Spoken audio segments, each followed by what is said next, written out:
Olá pessoal, tudo bem com vocês? Dando continuidade então nosso propósito de leitura da Bíblia e hoje então no capítulo 1 a 4 do livro de Mateus, esse livro que é tão precioso, é um dos evangelhos que vai relatar a vida de Jesus, ou coisas que Jesus falou, coisas que Jesus disse e que com certeza vai ministrar muito ao nosso coração, né?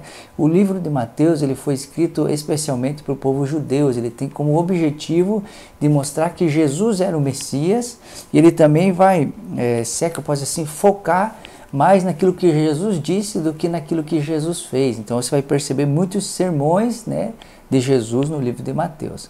Outra coisa interessante aqui é que quem escreve o Mateus, ele é alguém que tem um testemunho. Como assim o testemunho? Ele era um ex-publicano que teve um encontro com Jesus e agora passa a servi-lo e viver de maneira, né, a fazer aquilo que Jesus esperava e queria. Isso é muito legal, né, de perceber que nas Escrituras você tem um ex-assassino, né, um ex-publicano, e que foram usados por Deus para então escrevê-la e para que ela chegasse até nós. Isso é muito maravilhoso. E então você vai perceber no livro de Mateus, como é escrito mais especificamente para o povo judeu, que há muita referência então do Velho Testamento para mostrar ou provar então a eles que Jesus era de fato o Messias que havia de vir. E ele começa então aqui com a genealogia, né, que é para demonstrar que Jesus é da linhagem de Davi, né, e que será o rei que eternamente reinará. E aqui eu queria destacar algo na genealogia, que às vezes a gente lê tão rapidinho, né, e não percebe certas coisas. Mas na genealogia de Jesus tem 5 mulheres, né? Vai falar sobre Tamar, que se fez de prostituta para se deitar com o sogro. Vai falar de Raabe, né, que era uma idólatra. Vai falar também aqui de Ruth, né,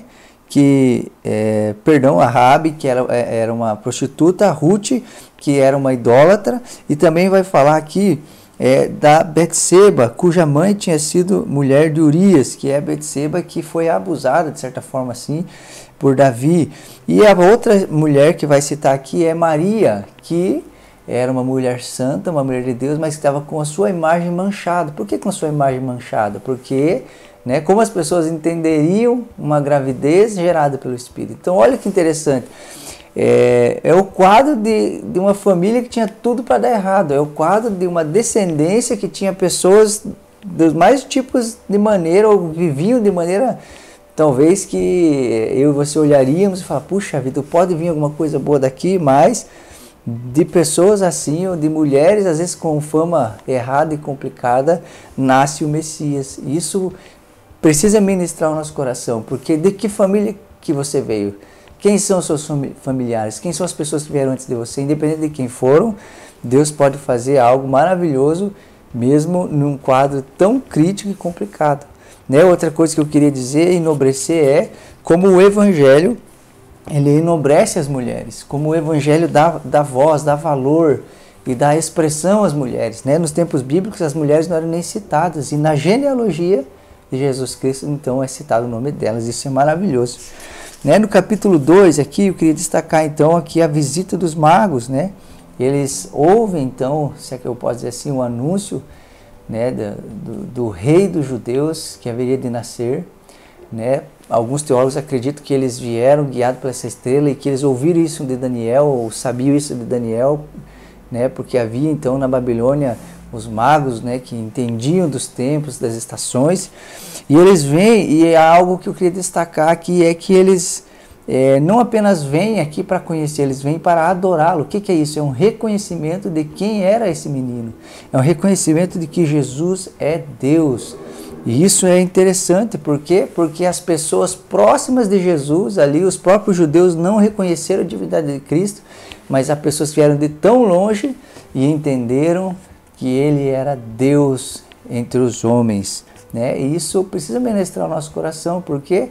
Porque às vezes estamos tão inseridos dentro das coisas de Deus que deixamos passar coisas tão importantes, e aqueles que estão tão longe, às vezes, conseguem ver e enxergar essas coisas, Outra coisa que também queria conversar, é muito comum, aqui sobre o nascimento de Jesus, ainda aqui no capítulo 1, eles ressaltaram então o papel de Maria, como Maria, de certa forma, recebeu, né, pelo Espírito o nascimento de Jesus, enfim, é muito comum escutar sobre Maria, mas queria mostrar a você então como também é importante olhar para José, que foi o homem a que Deus decidiu entregar o seu filho para que ele cuidasse, né?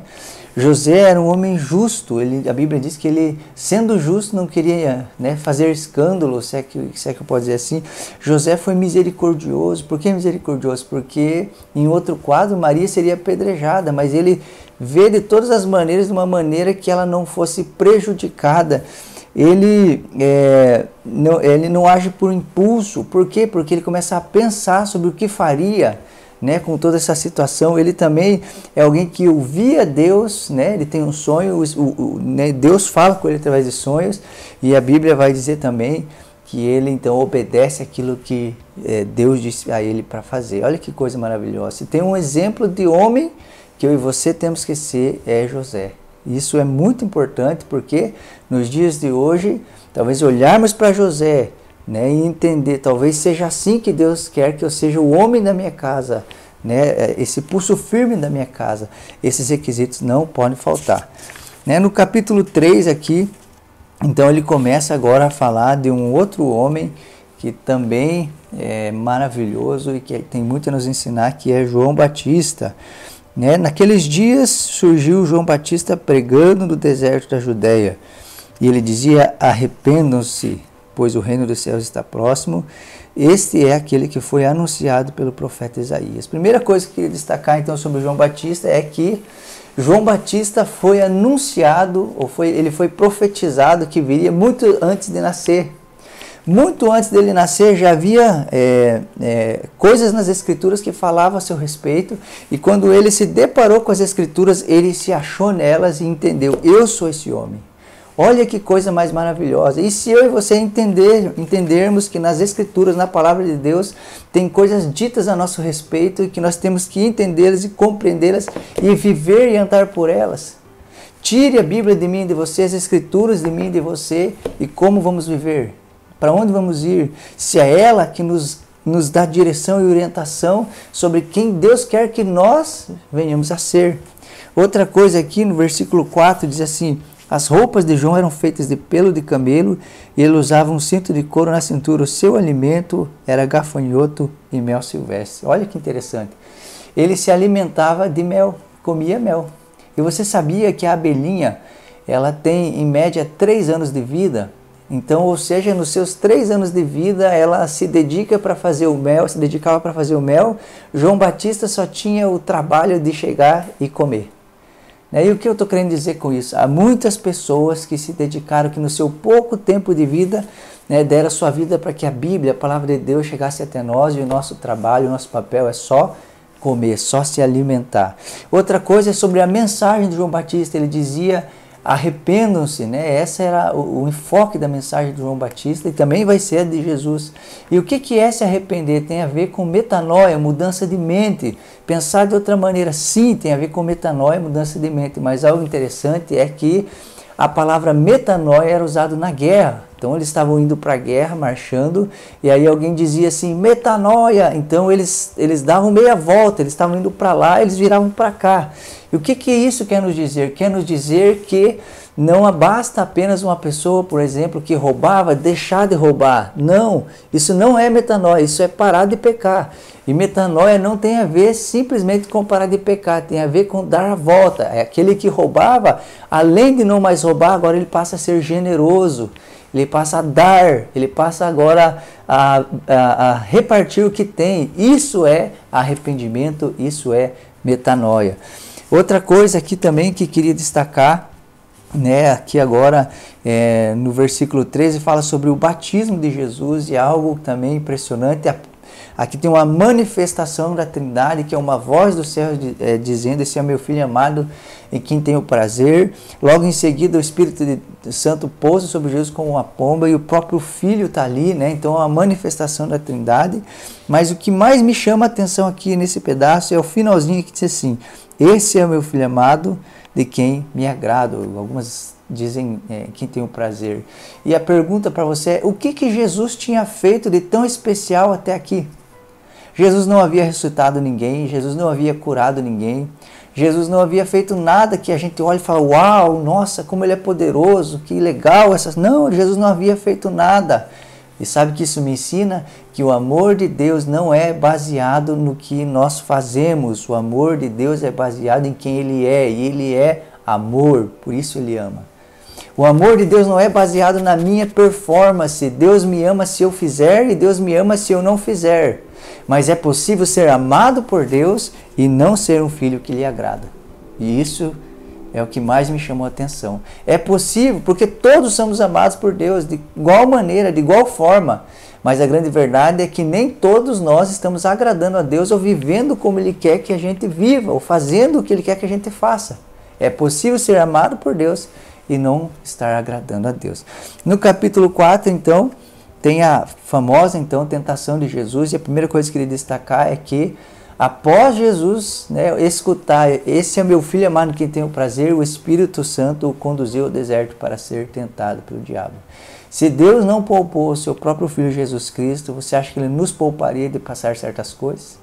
E talvez o enfoque aqui do capítulo 4, entender algo, como vencer o inimigo, né? E Jesus nos dá o segredo para isso, através das Escrituras. Jesus venceu o diabo através das Escrituras, usando as Escrituras para confrontar o diabo e também confrontar a si mesmo, né? A Bíblia é uma espada de dois gumes, né? Ela, ao mesmo tempo que, de certa forma, ela é contrária ao inimigo, a Satanás, mas ela também precisa ferir nós mesmos. Por quê? Porque a palavra de Deus, de certa forma, precisa ministrar em mim para que eu não faça certas coisas que Deus não quer que eu faça, né? E uma coisa interessante é que o discurso do diabo talvez seja esse. Se você é filho de Deus, como diz que você está bem ruinzinho mesmo, hein? Você está bem mal, né? Mas Jesus, talvez, né, o resumo seja isso. Eu não preciso ver algo acontecer para eu entender quem eu sou. Eu já escutei uma voz do céu dizendo, esse é meu filho amado, quem tem o prazer. E isso é maravilhoso, né? Por isso, nós precisamos escutar da parte de Deus sempre quem nós somos, para que quando o diabo quiser, de certa forma, deturpar isso, ou quando estivermos passando algo difícil, né, e escutar isso, olha, se você é filho de Deus, como você diz que você está bem mal, hein? A gente possa, então, através das Escrituras, nos defender, atacar nosso inimigo e dizer, não, eu não preciso viver certas coisas para demonstrar que eu sou filho de Deus. Ele já falou isso comigo. Que Deus te abençoe e até a próxima.